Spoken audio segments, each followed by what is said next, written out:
안녕하세요. 토큰포스트와 함께하는 심층 분석 시간입니다. 오늘은 2025년 9월 22일 월요일이고요. 오늘 시장이 정말 크게 움직였는데요. 오늘 시장의 주요 변동 사항들 그리고 주목할 만한 뉴스들 함께 깊이 파헤쳐 보겠습니다. 특히 그 대규모 청산 소식이 있었죠. 이게 현재 시장 심리를 어떻게 보여주는지 여기에 좀 더 집중해 보죠. 자, 먼저 오늘 오후 4시 10분 기준 시세부터 빠르게 짚어보겠습니다. 전반적으로 하락세가 아주 뚜렷했는데 투자 심리가 꽤 위축된 것 같아요. 네, 그렇습니다. 시장 전반에 걸쳐서 하락 압력이 상당히 강했습니다. 대표적으로 이제 비트코인 BTC 가격은요, 24시간 전보다 2.56% 정도 하락해서 11만 2,790달러 수준, 원화로는 약 1억 5,704만 원 정도에서 움직이고 있습니다. 네, 비트코인이 2.5% 넘게 빠졌군요. 이더리움은요? 낙폭이 더 컸던 것 같은데요? 맞아요. 이더리움 ETH는 낙폭이 훨씬 컸습니다.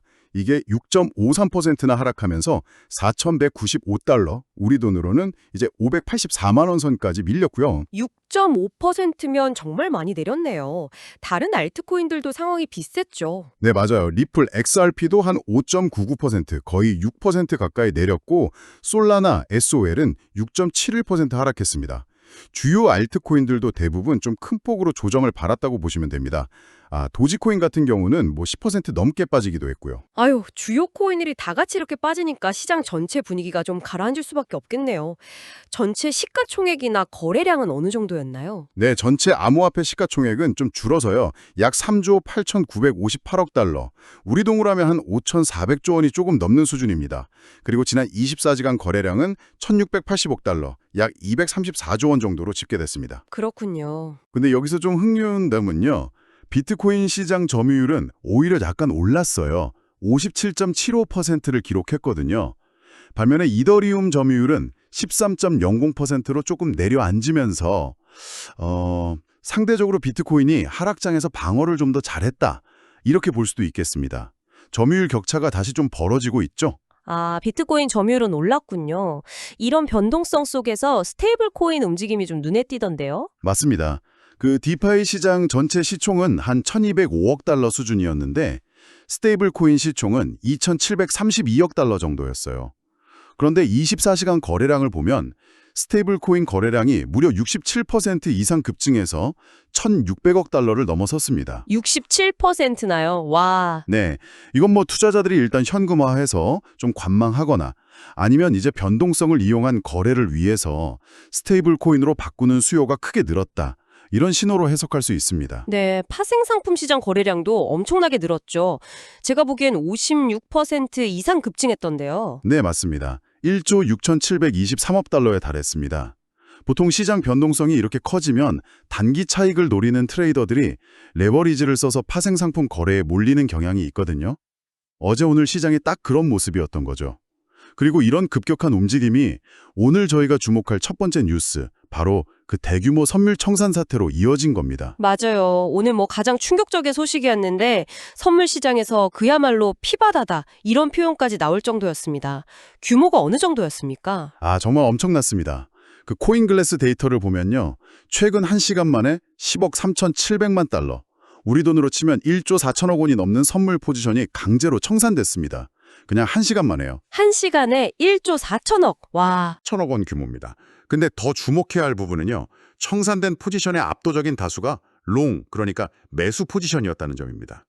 롱 포지션이요? 네, 24시간 기준으로 이더리움 청산액이 1억 8천만 달러였는데 그중에서 97.19%가 롱 포지션이었어요. 비트코인도 청산액 6,929만 달러 중에 95.97%가 롱이었고요. 도지코인 역시 청산액 2,800만 달러 중에 96.67%가 롱 포지션이었습니다. 와. 95%가 넘는 비율이라니. 이건 시장의 예상과 완전히 반대로 갔다는 거잖아요. 가격 상승에 베팅했던 사람들이 레버리지 때문에 그냥 속수무책으로 당했다는 의미네요. 정확합니다. 하락에 베팅한 숏 포지션 투자자들의 손실은 거의 없었던 반면에 상승을 기대하면서 레버리지를 사용했던 대다수의 투자자들이 이번 급락으로 아주 큰 손실을 입었다는 걸 보여줍니다. 이게 시장의 낙관론이 얼마나 순식간에 무너질 수 있는지, 그리고 레버리지 투자의 위험성이 얼마나 큰지를 정말 여실히 드러낸 사건이라고 할 수 있겠습니다. 이런 시장 상황에서는 정말 레버리지 사용에 더욱 신중해야 할 필요가 있겠죠. 네, 정말 아찔한 규모입니다. 이런 혼란 속에서 소위 고래라고 불리는 큰 손들, 이들의 움직임은 어땠나요? 자료들을 보니까 좀 엇갈리는 모습이 보이던데요. 네, 그게 또 흥미로운데요. 고래들의 행보가 딱 나뉘었습니다. 한편에서는 그 익명의 고래 주소 0x90으로 시작하는 주소인데요. 여기가 약 7,288만 달러, 우리 돈 1,000억 원이 넘는 규모의 16,800 ETH를 바이낸스 거래소로 입금한 게 포착됐습니다. 분석에 따르면 이 물량을 지금 가격에 만약 매도한다면 약 146만 달러, 한 20억 원 정도 손실을 보는 상황이라고 해요. 추가 하락을 예상하고 약간 손절매에 나선 걸 수도 있겠죠. 손실 감소하고 파는 움직임이 있었군요. 그런데 또 다른 익명 주소, 아마 이건 기관이나 다른 고래로 추정되는데 여기서는 완전 정반대의 움직임을 보였습니다. 약 4,365만 달러, 한 6천억 원이 넘는 금액으로 1만 ETH를 추가로 매수한 것으로 나타났습니다. 이 주소는 불과 이틀 전에도 7,400만 달러어치의 ETH를 사들였었거든요. 계속 사고 있군요. 네, 그러니까 시장이 급락하는데도 오히려 저점 매수의 기회로 보고 계속해서 ETH를 모으고 있는 겁니다. 이야, 고래들 사이에서도 이렇게 의견이 갈리는 걸 보니까 현재 시장 방향성에 대한 확신이 좀 부족하다, 뭐 이런 반증 같기도 하네요. 이런 와중에 기업들의 비트코인 매입 소식은 그래도 꾸준히 들려오는군요. 네, 그 점도 주목할 만합니다. 일본 상장사인 메타플래넷이 5,419BTC를 추가로 매수해서 총 보유량이 25,555BTC가 됐다고 발표했고요. 또 유럽 상장사인 캐피털비도 551BTC를 추가 매수해서 총 2,800BTC를 보유하게 됐다고 밝혔습니다.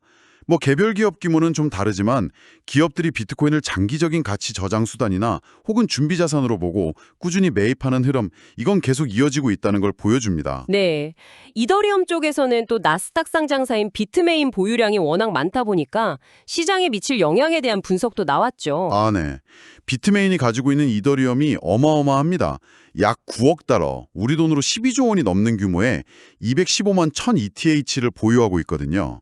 분석에 따르면 만약에 ETH 가격이 지금보다 한 200달러 정도 더 떨어지면 비트메인의 평균 매입 단가인 3,949달러에 도달하게 됩니다. 평균 매입 단가 근처까지 가는군요. 네, 비트마인 측에서는 단기 매도 계획은 없다고 밝히긴 했지만 만약 평균 매입 단가 근처까지 가격이 내려온다면 이게 심리적으로나 실제 매도 압력으로 작용할 가능성도 배제할 수는 없어서 시장 참여자들이 좀 예의주시하고 있는 그런 상황입니다. 알겠습니다.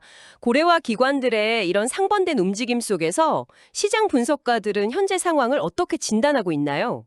네, 그 BTC 마켓 애널리스트인 레이첼 루카스라는 분은요, 현재 비트코인 강세장이 좀 막바지에 다다르면서 투자자들이 신중 모드로 들어섰다, 이렇게 분석했습니다.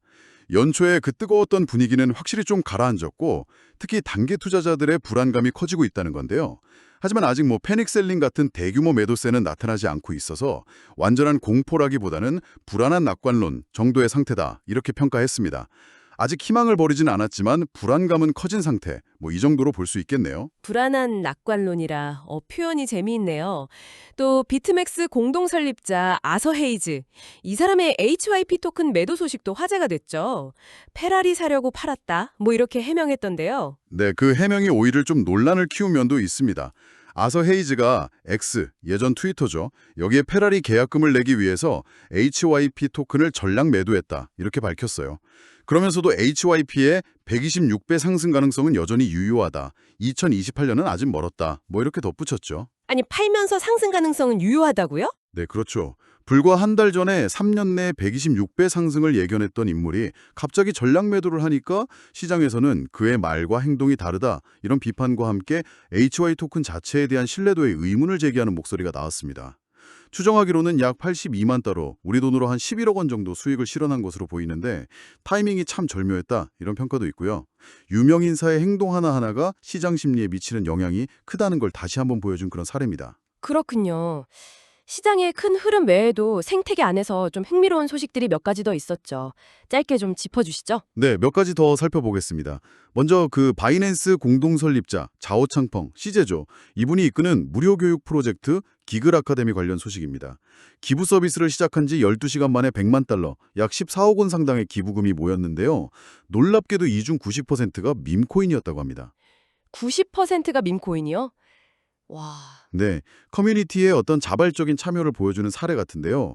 이 자금은 인센티브 제공이나 서비스 성장에 사용될 예정이고 토큰 발행 계획은 없다고 강조했습니다. 밈코인 기부가 90%라니 정말 암호화폐 커뮤니티다운 현상이네요.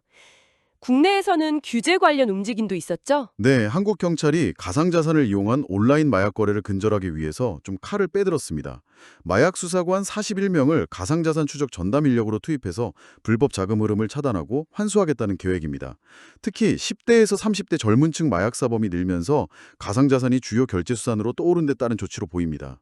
기술 발전의 좀 어두운 단면을 보여주는 사례이자 규제 당국의 대응이 강화되고 있음을 시사하는 거죠. 네, 강력한 대응이네요. 그리고 P2E 게임 블록체인인 로닌 재단은요, 약 460만 달러 상당의 RON 토큰을 바이백, 그러니까 다시 사들일 계획이라고 밝혔습니다. 재단이 가진 ETH와 USDC를 사용해서 RON을 매입하는 방식인데 토큰 가치를 좀 높이려는 노력으로 보입니다. 그리고 K-팝과 블록체인의 만남도 흥미로운데요. 스토리 기반 IP 토큰화 플랫폼인 아리아가 1,400억 원 규모의 K-팝 IP를 토큰화했다고 발표했습니다.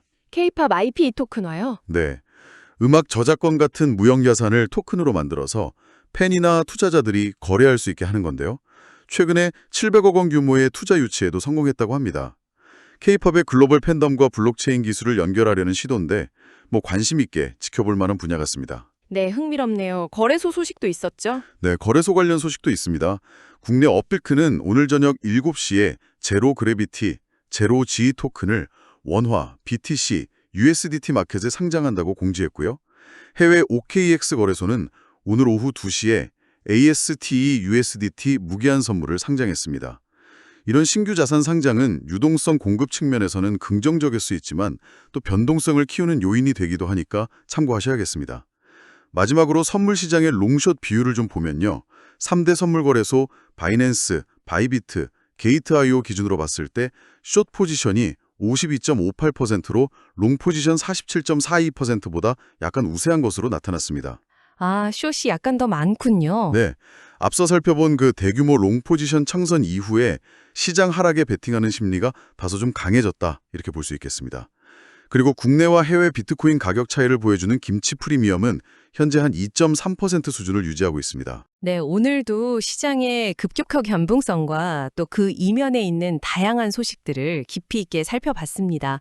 대규모 롱 포지션 청산은 시장에 좀 과열됐던 낙관론에 경종을 울린 것 같고요. 또 고래들의 엇갈린 행보는 현재 시장의 불합실성을 그대로 보여주는 것 같습니다. 와중에 기관들의 꾸준한 비트코인 매집이나 K-팝 IP 토큰화 같은 새로운 시도들은 또 장기적인 성장 가능성을 엿보게 하고요. 이렇게 상반된 신호들이 혼재하는 상황에서 어떤 스탠스를 취해야 할지 고민이 깊어질 수 있을 것 같습니다. 단기적인 가격 등락에 너무 흔들리기보다는 오늘 저희가 함께 살펴본 정보들을 바탕으로 각자 투자하는 자산의 본질적인 가치와 장기적인 관점을 한번 점검해 보는 것이 중요해 보입니다. 과연 이번 조정이 더 큰 상승을 위한 건강한 숨고르기일까요? 아니면 본격적인 하락 추세의 시작일까요? 고래들조차 방향을 달리하는 지금 여러분 각자의 원칙을 가지고 이 변동성을 어떻게 헤쳐나갈 것인지 한번 진지하게 생각해 보시는 건 어떨까요? 이것이 오늘 저희가 여러분께 던지는 마지막 질문입니다. 지금까지 토큰포스트였습니다.